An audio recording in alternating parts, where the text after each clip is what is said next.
नमस्कार सभी प्यारे मित्रों का स्वागत है आपके अपने YouTube चैनल प्रबोध क्लासेज पर। दोस्तों, आपके सामने आज मैं लेके आई हूँ हिंदी साहित्य इतिहास के बेहतरीन नोट्स। अगर आप भी कर रहे हैं एमपी टीजीटी पीजीटी या फिर अगर मैं बात करती हूँ यूपी टीजीटी पीजीटी ईएमआरएस जो कि आपके सामने बहुत ही बड़ी भर्ती आने वाली है, या फिर आप आरपीएससी असिस्टेंट प्रोफेसर वरिष्ठ अध्यापक या फिर आप व्याख्याता की तैयारी कर रहे हैं साथियों, तो आपके लिए मैं लेके आई हूँ हिंदी साहित्य इतिहास के बेहतरीन नोट्स। इन नोट्स की हम बात करते हैं साथियों। देखो, हालांकि ये नोट्स मैंने पहले बताए थे, और साथियों इस नोट्स की खासियत ये रही कि मैं इतनी खुश हूँ इस चीज को लेके कि लगभग जो साथियों मेरे यूट्यूब चैनल पे है 5,500 सब्सक्राइब है, लेकिन 5,500 सब्सक्राइब है साथियों, उसमें से लगभग 1,000 से ज्यादा स्टूडेंट ने इन नोट्स को परचेज किया है।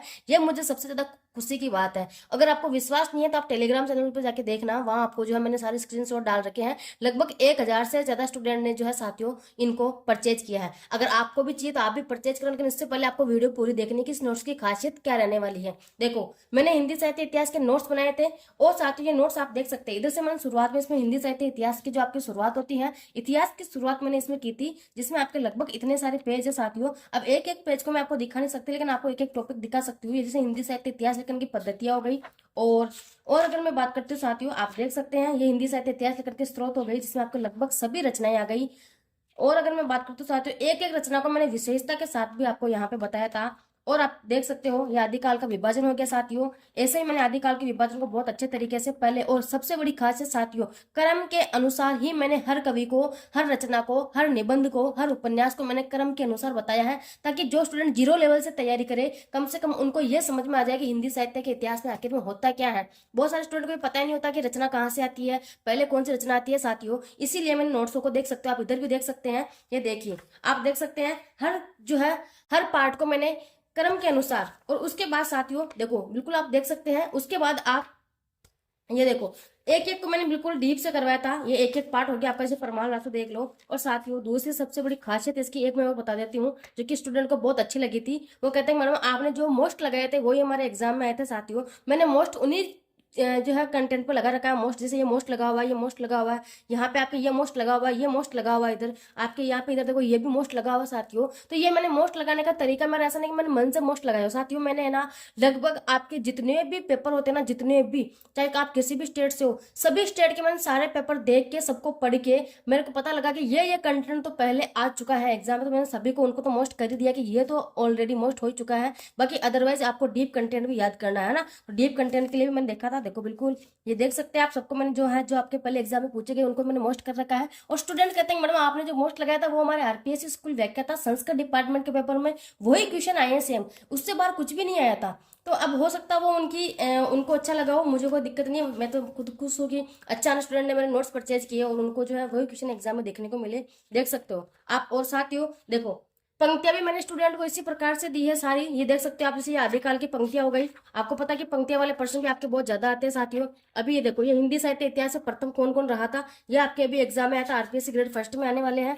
और अगर मैं बात करूं, आपको पता है भी आरपीएससी ग्रेड फर्स्ट में साथियों ये प्रश्न आपके आरपीएससी ग्रेड फर्स्ट में आया था, यहीं से आपके जो 3 प्रश्न आए थे आरपीएससी ग्रेड फर्स्ट में, ये देख लो यहीं के, ये मैंने हाईलाइट करके कर रखे थे, बच्चों को बताया था कि आपके एग्जाम में जो आए थे यहीं से प्रश्न आए थे। और देखो ये आपका आदिकाल हो गया था। उसके बाद अगर मैं बात करती हूँ आपका भक्ति काल साथियों, ये आपका भक्ति काल चल रहा था, ये भक्ति काल ही था, इतनी देर से इधर अपन भक्ति काल को देख रहे थे, उसके बाद है ना ये आपका भक्ति काल हो गया।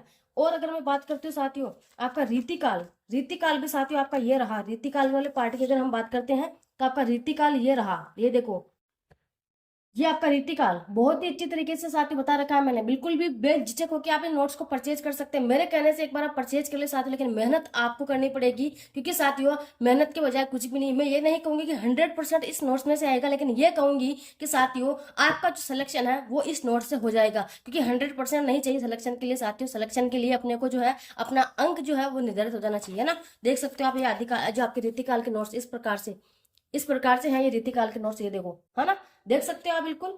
ये देखिए, आपको जो मोस्ट है, जो विशेषता आपके पहले एग्जाम में पूछी गई थी, वो विशेषता मैंने यहाँ पे निर्धारित कर रखी है।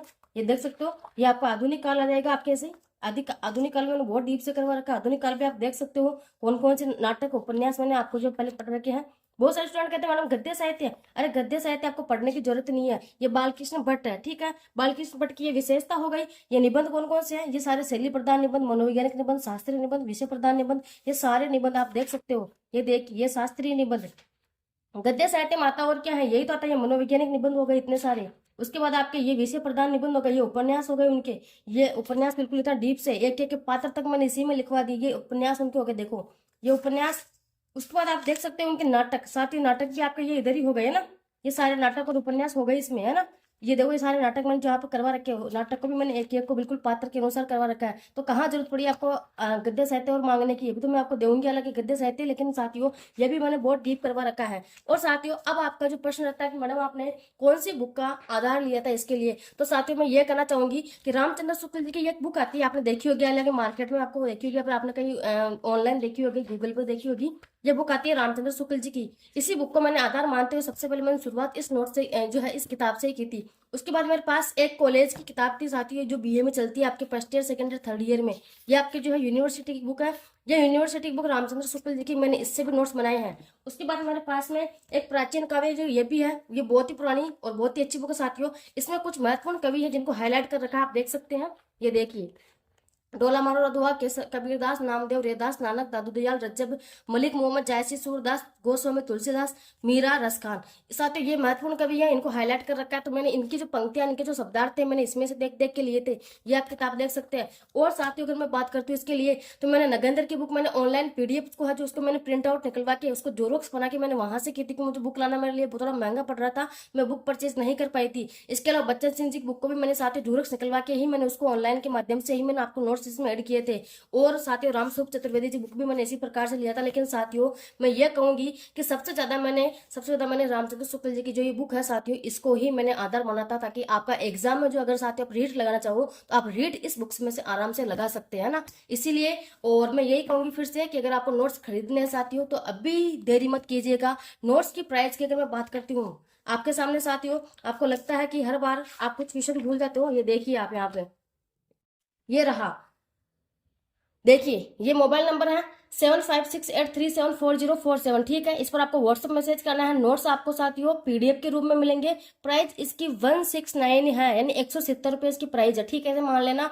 पीडीएफ के रूप में मिलेंगे, प्रिंट खुद को निकलवानी पड़ेगी। और इसमें पेज की बात करूँ मैं, पेज जिसमें आपके 450 से लगभग 500 के आसपास इसके पेज है, जिसमें आपके 300 पेज तो किसके हैं, आदिकाल, भक्तिकाल, रीतिकाल के हैं। और लगभग आपके 200 पेज जो है साथियों इसमें किसके हैं, आपके आधुनिक काल के हैं, ठीक है। अगर वीडियो अच्छी लगी है तो अपने दोस्तों के साथ शेयर करना मत भूलना साथियों। और फिर से दोबारा कहूंगी साथियों, अगर सिलेक्शन लेना है तो आपको ये नोट्स खरीदने, अभी आपके पास टाइम है, नोट्स खरीदने में देरी मत करना, जल्दी से नोट्स खरीद लेना। धन्यवाद।